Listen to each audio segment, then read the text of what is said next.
Любой творец, человек, который что-то создает, мне кажется, к нему все это приходит от Создателя. То есть просто так ничего не бывает. Это должно тебя быть кем-то даровано, это должно быть тебе даровано, и ты, задача уже художника, задача любого творческого человека, любого творца, не держать это в себе, а делиться с людьми. Любой творческий человек что-то хочет сказать своим творчеством. И я не делаю в этом какого-то открытия, я тоже хочу показать свое отношение к ситуации, к миру, открыть что-то новое, но думаю, к этому как бы специально стремиться не надо. Если оно идет от души, оно само получится, это будет открытие.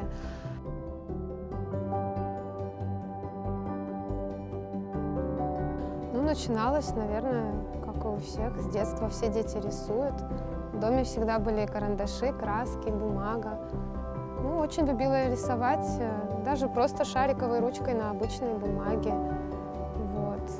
Ну и вот всегда были книги яркие, с иллюстрациями, а также были дома всегда репродукции известных художников. Ну, вот это все, я думаю, как бы повлияло. Еще в Узбекистане, учась в школе, у меня был хороший учитель рисования, который привил любовь к искусству. И было участие в выставках, в конкурсах детского рисунка. Помню, даже был международный конкурс, в котором я принимала участие. И это все подтолкнуло меня к тому, что я захотела заниматься этим в дальнейшем. Мы вернулись в Крым в 2001 году. И я решила поступать на факультет изобразительного и декоративно-прикладного искусства. У меня были хорошие учителя, я благодарна им. Это для меня хорошая школа.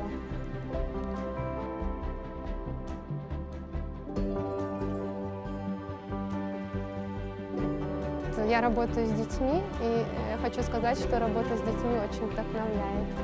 Потому что они непосредственные, они открыты, у них очень много идей, и это очень хороший стимул тоже работать дальше и создавать, творить что-то необычное.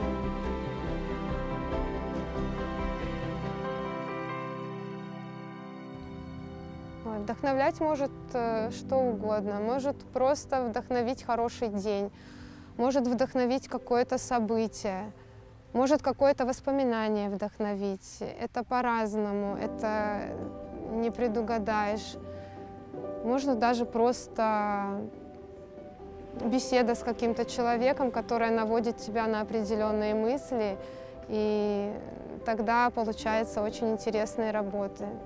Конечно, может не нравиться, и это хорошо, что что-то не нравится, потому что так ты растешь. А если бы все нравилось, все было бы хорошо, ну, не было бы никакого роста и развития.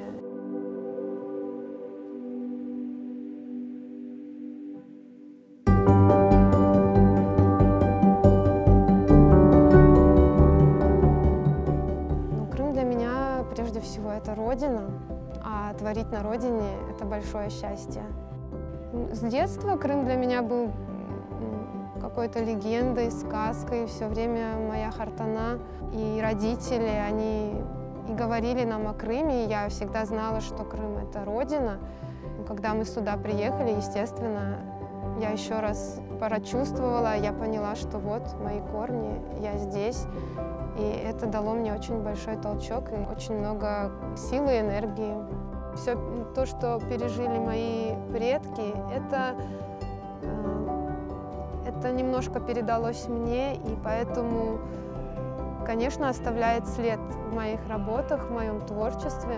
Это хорошо, что в моих работах есть и грустные нотки. Это должно быть, потому что это наша память, наша история.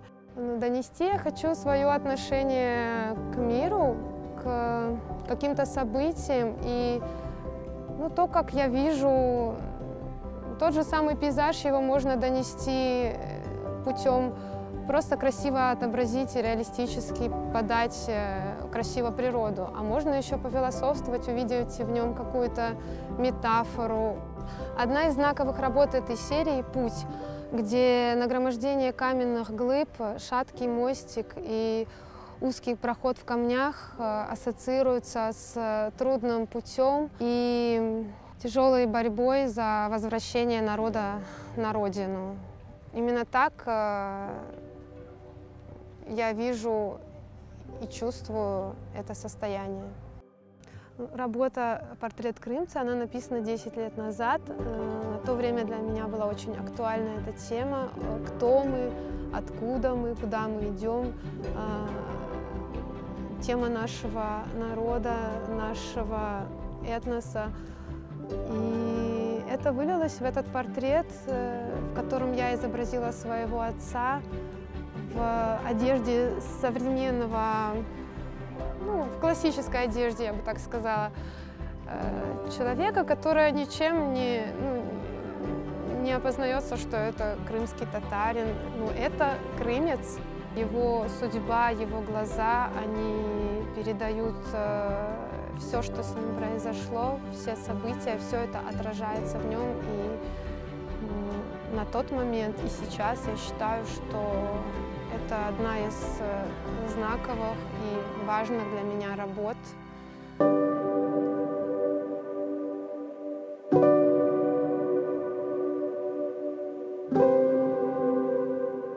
Я всегда интересовалась крымско-татарским искусством своего народа. И когда я пришла в студию «Эльчебер» и познакомилась с Рустемом Скибиным, меня очень заинтересовала техника майолики. И для меня было очень интересно создавать декоративные композиции в технике майолика. Наша группа мастеров занимается изучением подлинного крымско-татарского орнамента, его сохранением. Когда ты рассматриваешь этот орнамент, и когда ты уже знаешь значение символов, это уже совсем по-другому чувствуется, ты совсем по-другому ощущаешь. А еще больше, и для меня, как для художника, важно, когда я уже, зная историю, зная язык орнамента, могу создавать что-то свое, что-то новое. Я его чувствую еще глубже, и это для меня очень большая радость. Когда я больше узнала об орнаменте, стала заниматься орнаментом, то я стала смотреть на пейзаж, на живопись с другой стороны. Это меня дополнило как художника, это обогащает.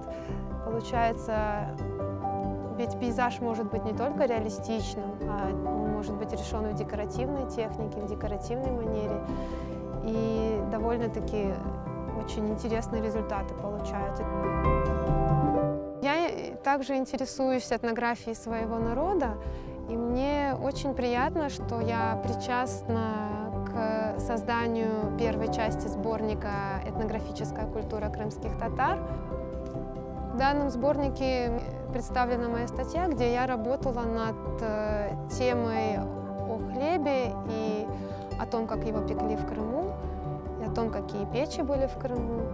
И это было очень интересно, потому что информация собиралась из источников, из разных источников. Это были и библиотеки, и научная литература, а также очень большой такой вклад внесла моя Алиме Хартана. На то время ей было уже за 90, и она непосредственно видела, как все это делалось, приготовлялось, и она дала очень ценную информацию.